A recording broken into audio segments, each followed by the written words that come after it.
नमस्कार दोस्तों। तो बांग्लादेश का इंटरिम गवर्नमेंट का चीफ मोहम्मद यूनुस जो है वो यूएनजीए की मीटिंग के लिए यूएसए पहुंचा हुआ है और वहां पर पहुंच करके उसने पूरी तरीके से अपना प्रोपेगेंडा फैलाना शुरू किया है भारत के खिलाफ। यहाँ पर सबसे जो स्पॉटलाइन जो चीज़ बनी, उसने भारत को इस चीज़ के लिए ब्लेम किया कि भारत ने सार्क को ख़त्म कर दिया, भारत ने सार्क को डोरमेंट कर दिया और हमें सार्क को रिवाइव करना चाहिए। दूसरी चीज़ यहाँ पर उसने भारत के ऊपर ये भी इल्ज़ाम लगाए, वहाँ पर पूरा प्रोपेगेंडा अपना खड़ा करने की कोशिश कि भारत ने जो मर्डर्स हैं बांग्लादेश में, बांग्लादेश का जो पूरा प्रोटेस्ट था, बांग्लादेश में जो पूरा ये तख्ता पलट हुआ, इसमें कहीं ना कहीं भारत ने बहुत फंडिंग दी थी, भारत से फंड रेज हुआ, भारत ने वहाँ पर काफ़ी ज़्यादा इसको सपोर्ट किया और इस तरीके का अनरेस्ट भारत बांग्लादेश में हमेशा सपोर्ट करता रहा है। और तीसरा जो इल्ज़ाम वो हमेशा भारत के ऊपर लगाता रहा है कि शेख हसीना जो है वो भारत उनको होस्ट कर रहा है, जबकि उनके ऊपर इतने सारे केसेस बांग्लादेश के अंदर हैं। अब यहाँ पर उसने पूरा ये प्रोपेगेंडा कई सारे यूरोपियन लीडर्स के सामने भी रखने की कोशिश करी, उसने प्रेस कॉन्फ्रेंस में भी सेम बात कही। तो उस चीज़ को पूरा डिटेल में समझते हैं कि आखिर ये ऐसा खो क्यों रहा है, भारत के खिलाफ इस प्रोपेगेंडा से उनको फ़ायदा क्या होगा और क्या एक्चुअल में क्या इल्ज़ाम जो सार्क से रिलेटेड इल्ज़ाम है वो क्या लगाए गए हैं, उसको समझेंगे डिटेल में। पर वीडियो में आगे जाने से पहले एक बड़ी अनाउंसमेंट अनअकैडमी टीम की तरफ से कि शिक्षा महोत्सव पर अनअकैडमी ने आपको 3 तरीके से डिस्काउंट देने का तय किया है और ये डिस्काउंट सिर्फ आप इन यूपीएससी सीएससी से रिलेटेड कोर्सेज सिर्फ 19,999 में ले सकते हो। अगर आप 2026 का बैच लेते हो तो उसमें आपको 6 months plus 6 months free extension आपको प्रोवाइड किया जाएगा। अगर आप 2027 का बैच लेते हो तो उसमें आपको 12 months plus 12 months free extension provide किया जाएगा और सेम इसी तरीके से 2028 में 18 months plus 18 months free extension आपको प्रोवाइड किया जाएगा। और 12 मंथ्स जो एश्योर है, यहाँ पर आप एलिजिबल होगे 12 मंथ्स एश्योर डिस्काउंट के लिए भी और 18 मंथ एश्योर डिस्काउंट के लिए भी।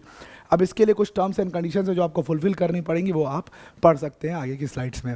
अब यहाँ पर ये जो ऑफ़र है ये कल ख़त्म हो जाएगा, इस ऑफ़र को ज़रूर से ज़रूर अवेल कर लीजिए। बिगेस्ट अपने आप में ऑफ़र है जो अनअकैडमी आपको प्रोवाइड कर रहा है। और अगर आप अपनी तैयारी को यूपीएससी सीएससी की प्रिपरेशन को 2028 2029 वगैरह में देना चाहते हैं, एक लंबा समय आपके पास, तो आप उसको फ्री ऑफ कॉस्ट यूपीएससी की प्रिपरेशन कर सकते हैं। बस आपको यूपीएससी मंजिल बाय अनअकैडमी के हमारे चैनल को सब्सक्राइब करना है, जहाँ पर हम पूरा यूपीएससी का कोर्स फ्री ऑफ कॉस्ट करा देंगे। पिंड कमेंट में उसका चैनल का लिंक आपको मिल जाएगा। नाउ मोहम्मद यूनुस के ऊपर वापस आते हैं। इंटरिम गवर्नमेंट का जो ये चीफ एडवाइज़र है मोहम्मद यूनुस, ये पहले तो अपने यहाँ पर इलेक्शंस करवाने की कोशिश कर नहीं रहा है इसको, क्योंकि अब इसको सत्ता का इसने स्वाद चख लिया, इसको मज़ा आने लगा है और ये अब पूरी तरीके से इस चीज़ को प्रोजेक्ट करने की कोशिश कर रहा है that he is the voice of the nation, he is the one जो एक एक्चुअल इलेक्टेड गवर्नमेंट की तरह वो एक्ट करने की कोशिश कर रहा है और इसीलिए ये सारे प्रोपोगेंडास जो हैं वो रन हो रहे हैं। इसने खुलेआम अपने आप को इस तरीके से प्रोजेक्ट किया कि ये जो बोल रहा है वो पूरा बांग्लादेश के लोग बोल रहे हैं और उसमें उसने पूरी तरीके से यूएस के अंदर एक प्रोपेगेंडा खड़ा किया भारत के खिलाफ कि भारत ने प्राइम मिनिस्टर शेख हसीना को सपोर्ट किया है और भारत ने जो पूरा ये पॉलिटिकल अपीवल आप देख रहे हो बांग्लादेश के अंदर, जो ये पूरा तख्ता पलट हुआ, ये सब भारत की वजह से हुआ और भारत और बांग्लादेश के रिलेशंस इसलिए ख़राब हो गए क्योंकि शेख हसीना की जो सरकार थी वो गिर गई, जो भारत नहीं चाहता था कि वो गिरे। भारत लगातार शेख हसीना को सपोर्ट कर रहा था, फंड कर रहा था, शेख हसीना को खड़ा कर रहा था, शेख हसीना को प्लांट किया भारत ने बांग्लादेश में। ये सारी चीज़ें मोहम्मद यूनुस ने वहाँ पर बोली और उसने कहा कि शेख हसीना ने इसी के भारत के दम पे ही, भारत से पैसे लेकर ही बहुत सारी चीज़ें जो है बांग्लादेश के अंदर करी, बहुत सारे मर्डर्स करे और इसी के खिलाफ उनके ऊपर कई सारे केसेस भी बांग्लादेश में चल रहे हैं।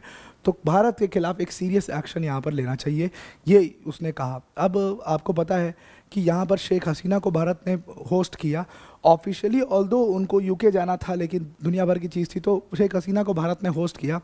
अब यहाँ पर मोहम्मद यूनुस को ये समझना बहुत ज़रूरी है कि शेख हसीना जो है सिर्फ आज भारत में नहीं आई हैं, इसके पहले जब एक बार और तख्ता पलट बांग्लादेश में हुआ था तो उनका पूरा परिवार भारत में आया था और भारत ने हमेशा एक दोस्ती का हाथ बढ़ाया, श्रीलंका के लिए भी दोस्ती का हाथ बढ़ाया, हमेशा भारत इन कंट्रीज़ के लिए करता रहा है।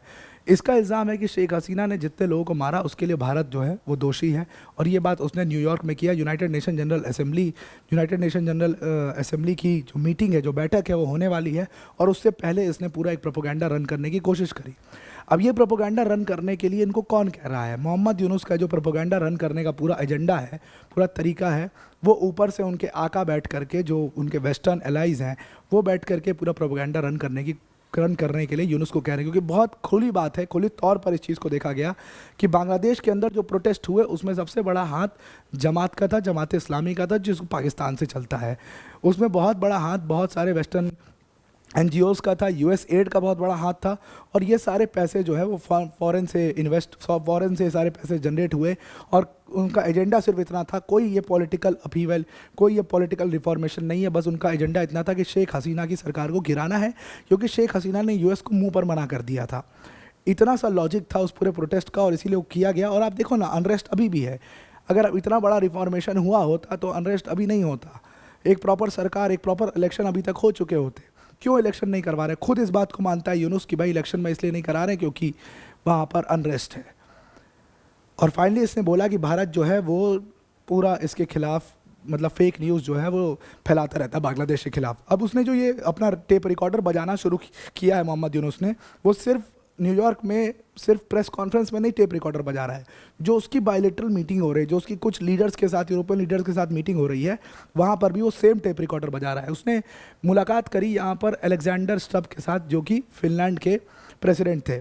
फिनलैंड के प्रेसिडेंट अलेक्जेंडर स्टब से जब उसने बातचीत करी तो उसमें वो अपना पूरा नया कहानी, पूरा नया वही राग फिर से लापने लगा कि देखिए हसीना जो है वो, उनके ऊपर इतने सारे केसेस हमारे देश में हैं और भारत उनको होस्ट कर रहा है, भारत उनको बैठा करके रखा हुआ है और हमारे यहाँ पर ये सब करवाता है। उसने अलेक्जेंडर स्टब से कहा कि भाई जो इस्लामिक फंडामेंटलिज्म के बारे में भारत जो है वो फेक न्यूज़ फैलाता है, ऐसा कोई इस्लामिक फंडामेंटलिज्म बांग्लादेश में नहीं है। अब ये क्या है? ये चाटुकारिता है। ये पूरा वो चाटुकारिता के तहत अलेक्जेंडर स्टब को ये कह रहे हैं कि भैया आओ हमारे यहाँ पैसा इन्वेस्ट करो, हमारे यहाँ कोई इस्लामिक फंडामेंटलिज्म नहीं है। मतलब इनको ये कहना पड़ रहा है कि हमारे यहाँ इस्लामिक फंडामेंटलिज्म नहीं है और आप आइए हमारे यहाँ पर इन्वेस्ट करिए, क्योंकि इनको पता है कि भाई जो फॉरेन कंट्रीज़ हैं, जो यूरोपियन कंट्रीज़ हैं, उनको इस्लामिक फंडामेंटलिज्म से बहुत ज़्यादा दिक्कत है, जो इस्लामोफोबिया बहुत ज़्यादा है उनके अंदर। और वही चीज़ ये वो कह रहा है। तो बताइए अब ये किस तरीके से अपने जो आवाम है उसका नुमाइंदा कैसे हुआ? ये तो खुद ही उस चीज़ को मान रहा है कि हमारे यहाँ पर इस्लामिक फंडामेंटलिज्म नहीं है, खुद ही उस चीज़ को कह रहा है। तो उसने कहा कि भारत इसके खिलाफ फेक न्यूज़ फैलाता है। अब अलेक्जेंडर स्टब को, मतलब क्या ही, अब आप खुद सोच के बताइए कि अलेक्जेंडर स्टब को बांग्लादेश के अंदर कोई इस्लामिक फंडामेंटलिज्म चल रहा है, बांग्लादेश की जो शेख हसीना प्राइम मिनिस्टर थी फॉर्मर, वो भारत में रुकी हुई हैं, इससे अलेक्जेंडर स्टब को क्या ही मतलब होगा? और आप भी जानते हो यूरोपियन कंट्रीज़ को, भाई ज़्यादातर यूरोपियन कंट्रीज़ को कोई मतलब नहीं होता। देखो, ना ही फिनलैंड के प्रेसिडेंट को नेता बनना है ट्रम्प जैसा कि दुनिया का नेता मैं ही हूँ, मेरे पास आओ मैं सब कराऊंगा, ना ही उसको बांग्लादेश के अंदर कोई वेस्टेड इंटरेस्ट है, ना ही उसको कोई ज़मीन चाहिए, ना ही उसको कोई पोर्ट जो है वो लेना है, ना उसको बांग्लादेश की ज़रूरत है, ना उसको बांग्लादेश के साथ कोई मतलब ना ही उसको बांग्लादेश के साथ कोई बायलैटरल रिलेशन चाहिए, ना ही उसको कोई ट्रेड चाहिए।